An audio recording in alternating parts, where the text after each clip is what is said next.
অবশেষে লোকালয় ছেড়ে নিজের বাসস্থানে ফিরল রয়্যাল বেঙ্গল টাইগার। দীর্ঘ সময় পাথর প্রতিমা শ্রীধরনগর গ্রাম পঞ্চায়েতের উপেন্দ্রনগরের লাগোয়া জঙ্গলগুলিতে তল্লাশি চালানোর পর বন দপ্তরের পক্ষ থেকে এই দাবি করা হয়। যদিও এখনো পর্যন্ত গ্রামবাসীরা বাঘের ভয়ে আতঙ্কেই রয়েছেন। গত কয়েকদিন আগেই উপেন্দ্রনগর গ্রামের ধানের খেতে ও নদীর চরে বাঘের পায়ের ছাপ দেখা যায়। এমনকি রাতে বাঘের গর্জনও শুনতে পান গ্রামবাসীরা। এরপরই বন দপ্তরে খবর দেওয়া হয়েছিল। বন দপ্তর খবর পেয়ে প্রথমে ওই গ্রামের লাগোয়া জঙ্গল এলাকা লাইলনের জাল দিয়ে ঘিরে ফেলেন। সোমবার বিকেলে ঠাকুরাইন নদীর লাগোয়া জঙ্গলে ছাগলের টোপ দিয়ে দুটি খাঁচা পাতা হয়, কিন্তু বাঘ ওই খাঁচায় ধরা পড়েনি। বন দপ্তর সূত্রে জানা গিয়েছে, এই গ্রামের লাগোয়া যে জঙ্গল রয়েছে সেই জঙ্গলে প্রচুর পরিমাণে বন্য শুয়োর রয়েছে। এই বন্য শুয়োরের লোভেই রয়্যাল বেঙ্গল টাইগার ধনচির জঙ্গল থেকে নদী পেরিয়ে লোকালয়ে চলে আসছে। এদিন একটি বন্য শুয়োরের কাটা মাথাও পাওয়া গিয়েছে। তবে জঙ্গলের মধ্যে পাতা খাঁচায় দীর্ঘ সময় বাঘ ধরা না পড়ায় অবশেষে মঙ্গলবার সকাল 11টা থেকে বাঘের খোঁজে জঙ্গল এলাকায় চিরুনি তল্লাশি চালানো হয়। এমনকি ওই জঙ্গলের চারপাশের নদীতে নৌকা নিয়েও তল্লাশি করা হয়। দীর্ঘ সময় তল্লাশি করার পর বাঘের দেখা মেলে বলে বন দপ্তরের দাবি। বাঘটিকে ধনচির জঙ্গলে ফিরিয়ে দেওয়া হয়েছে বলেও বন দপ্তরের পক্ষ থেকে জানা গিয়েছে। বন দপ্তর সূত্রে জানা গিয়েছে, পাশে ধনচির জঙ্গল বাঘেদের ডেরা। সেই জঙ্গল থেকে বাঘ বেরিয়ে লোকালয়ে ঢুকে পড়েছে বলে বন দপ্তরের অনুমান। এ বিষয়ে দক্ষিণ 24 পরগনার ডিএফও মিলন মণ্ডল বলেন, 24শে ডিসেম্বর উপেন্দ্রনগরে বাঘের পায়ের ছাপ পাওয়া যায়। এরপরই ওই এলাকা লাইলনের জাল দিয়ে ঘিরে ফেলা হয়। গ্রামের লাগোয়া জঙ্গলে ছাগলের টোপ দিয়ে দুটি খাঁচা পাতা হয়েছিল, কিন্তু সেই খাঁচায় কোনো বাঘ পড়েনি।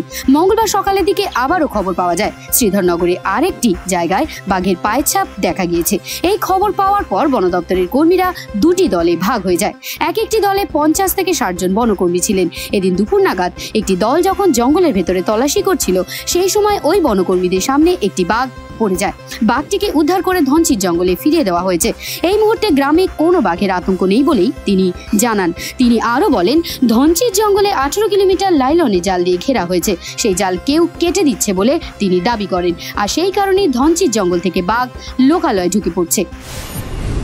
গত 24 তারিখ আমাদের যে একটি রয়্যাল বেঙ্গল টাইগার স্প্রে করেছিল, বাইরে বেরিয়ে এসেছিল উপেন্দ্রনগরের কাছে এল প্লটে।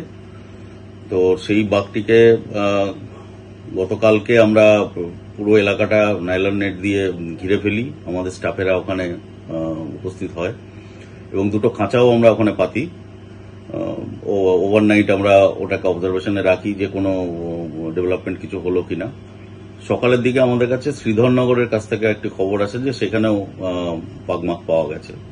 তো আমাদের স্টাফেরা দুটো দলে ভাগ হয়ে সেখানে 50-60 জন নিজ টিম তারা যায় এবং যখন তারা জঙ্গলে স্ক্যানিং করছিল, জঙ্গল ধরে হেঁটে আসছিল, তখন একটি টিম তাদের সামনে বাঘটি পড়ে যায় এবং তারা বাঘটিকে ড্রাইভ করে সাকসেসফুলি ধুনচির জঙ্গলে, যেখানে আমরা 18 কিলোমিটার নাইলন নেট দিয়ে ঘিরে রেখেছি, সেই জঙ্গলে তারা বাঘটিকে ঢুকিয়ে দিতে সমর্থ হয়।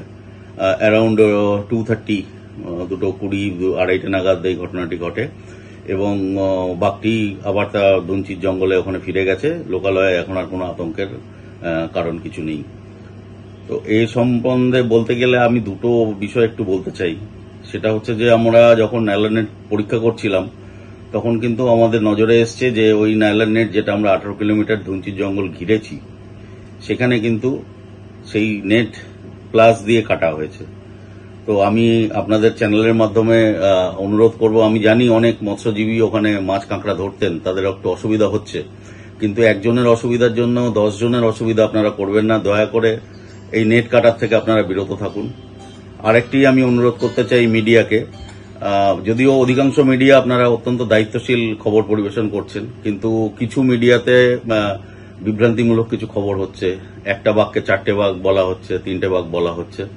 তো আমি তাদের উদ্দেশ্যেও আমি অনুরোধ করব যে এই ধরনের যখনই খবর আপনাদের কাছে আসবে, দয়া করে বন দপ্তরের থেকে একটু ভেরিফাই করে খবর আপনারা পরিবেশন করবেন, না হলে একটা আতঙ্কের পরিস্থিতি সৃষ্টি হয়।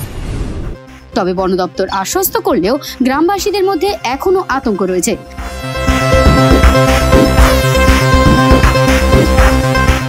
বিবি বাংলা নিউজ টিম।